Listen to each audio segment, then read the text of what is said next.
A local charter school says that its face-to-face learning program is flourishing during this pandemic, and it's happening without any plexiglass barriers inside of the classrooms.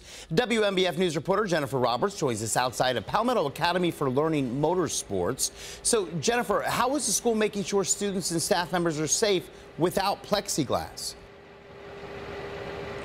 Eric, let me start off by showing you these images on your screen right now. These are plexiglass installations inside of an Horry County elementary school. Although some school leaders are in favor of these type of protective barriers during a pandemic, others are choosing a different path, and that includes the Palm Charter High School.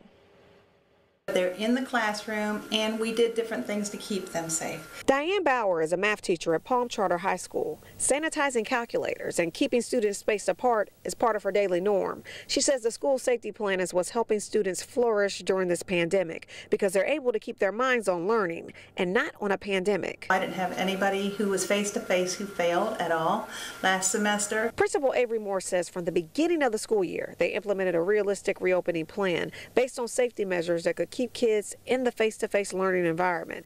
All students are required to get a temperature check before walking through the doors. They must also wear a mask and maintain a healthy distance from one another. The only time students would not be wearing a mask is when they're in this space.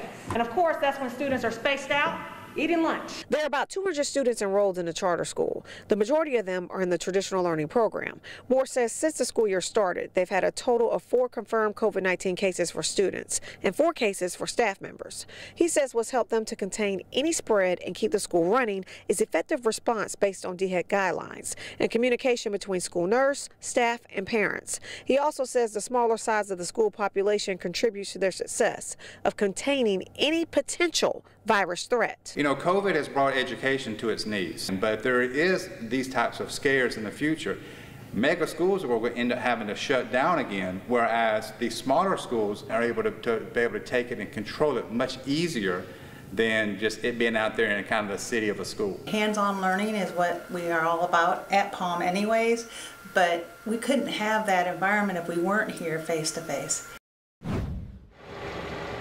Palm Charter High School students that are enrolled in the traditional program come here to the school grounds 4 days a week and participate in 1 day of virtual learning at home. In a sharp contrast to what this charter school is doing, the Horry County School District says they hope to have plexiglass installed inside of all of its middle and high schools by March 15th.